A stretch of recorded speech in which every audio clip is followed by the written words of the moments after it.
હા તો ગાઈસ આપણે આવી ગયા છીએ બ્લોગ બનાવવા. કેમ છો મિત્રો? આજે એક સમય એવો છે કે સરસ મજાના વિડીયો તમને સમજાવું, પણ આજે આપણે આવી છીએ ખેતરની દફલાવી કરવા. તો ખેતરની દફલાવી કરીને આપણે ઘરે જઈશું, બરોબર? તો જેટલી સુરક્ષા ખેતરની રાખો એટલું કે અને જેટલું ખેતરની સુરક્ષા રાખો એટલું અનાજ બને. પછી આપણે જઈને ઘરે ગેમ રમવા માંડીએ અને આ ખેતર આખું ભેળી નાખે ગાયું બેસે, તો પછી આપણે શું કરવાનું?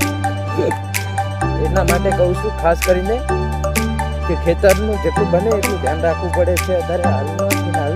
કારણ કે હવે કેટલાય પણ લોકો ખેતરમાં મૂકો આપણું ખેતર જોઈને આમ સરસ મજાનું ઊંચું હોય તો વસ્તુ, અને આપણે કોઈ એડો બેડો આવ્યો હોય તો ફિલહાલ તો 4 વાય છે, તો કશું પણ વધારે ઊંચું હોય ને તો એના અંદર હાથે કરીને માણસો બળીને ખેતરમાં આપણા ભેંસું ગાય મેળી ગયા છે. પણ અમુક માણસો એવા છે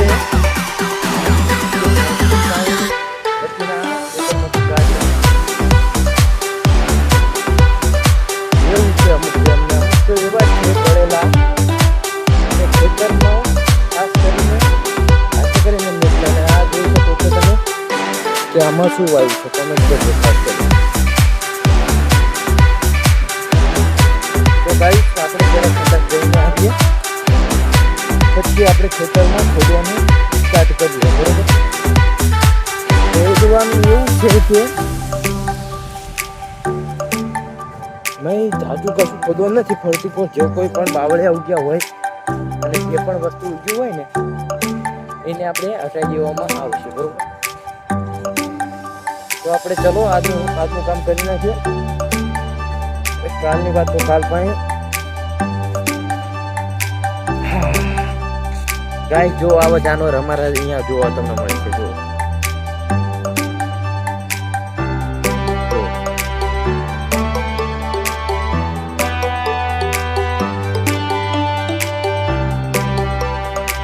નલસરોવરમાં તમને હર પ્રકારના પ્રાણી જોવા મળે છે, અને ના મળે એવું પોતાનો બને છે. જોઈ શકો છો આ જલ કુકડા છે, અને જલ કુકડા કહેવામાં આવે છે. આ શાકાહારી ના આવે પણ આ શાકાહારી આવે, બરોબર? આ જલ કુકડા એવી વસ્તુ છે કે એ મારા જીવને જણાવવાનું એવું. અને જો આ રે ને આ જય પંછી, માછલી, કોજી અને એવું બધું ખાવામાં આવે છે, બરોબર?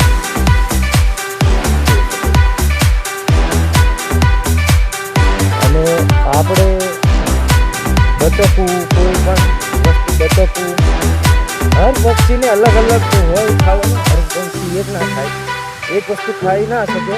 હર પંછી અલગ અલગ ખાઈ શકે, બરોબર? એવું નહીં કે એક જ પંછી એક જ જેવું ખાય, બધાનું અલગ અલગ ભોજન હોઈ શકે છે. આપણે કેવું કે આપણે બાપુ રહ્યા બધું શાકાહારી જ ખાય છે, પછી આપણે બીજા માણસો શાક ને મટન એવું ખાય છે, અને આપણે સબ્જી ને એવું ખાવી છે. એના માટે અમને તે અલગ અલગ બધું ખાવાનું હોઈ શકે છે. એના માટે જોઈ શકો છો ગાઈસ. હર પંછીનું એમ થાય કે હર પંછીમાં એક એવો શબ્દ આવે છે ને, કોઈ પીકુડી આવે છે, કોઈ કાચિંડો આવે, કોઈ મછલી આવે છે, કોઈ બિલાડી આવે છે, કોઈ કૂતરો આવે છે. એકલા પંછીમાં સૌનું ખાવાનું અલગ અલગ છે, અને અમુક તો એવા જાનવર છે બહુ શાકાહારી છે. પહેલા પછી તો મોર એવું એક પ્રાણી છે કે એ કશી વસ્તુ ખાઈ જ નથી. એ ખાલી ખાય છે બધું આડી અવડી બધું સરે, પણ એ પોતાનો જીવ જનાવર ખાતો છે.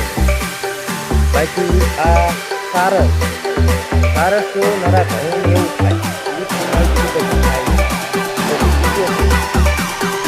પછી આ બિલાડી તો નરી માછલી જ ખાય.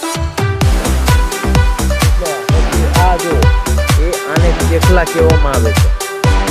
આર્યાના નાના પંછી એને ચેકલા કહેવામાં આવે છે. આ પંછીનું એવું એક અહીંયા પાણીમાં ડૂબકી મારે ને તો કેટલાય પણ આગે ને હારે 200 ફૂટ 300 ફૂટ આગે ને હારે. આ એનો ફીટ છે ને આ જેનો રાત છે. માણસોને અહીંયા ઝાલવા મૂકો ને પછી અહીંયા ડૂબકી મારીને આગે ને હારે એમને ખબર ના પડે કે કઈ બાજુ એના માટે એ છે, બરોબર. તો ખાસ કરીને એવું કહેવા માંગ્યું છે કે બધા પંછી અલગ અલગ હોય છે, તો છતાં જેમ માણસો એમ કહે છે કે બધા આ ના ખવાય, આ ખવાય, આ ના ખવાય, આ ના ખવાય. કશું જ ના ખવાય યાર. આપણે જે આ ખાવા આવ્યા છે શાકભાજી એ ખવાય. એ બધા એવો આપણા અંદર જીવ છે, એવો એમના અંદર જીવ છે. તો તમે સમજી સોચીને પછી ડગલું ભરજો. જય શ્રી રામ, જય શ્રી રામ.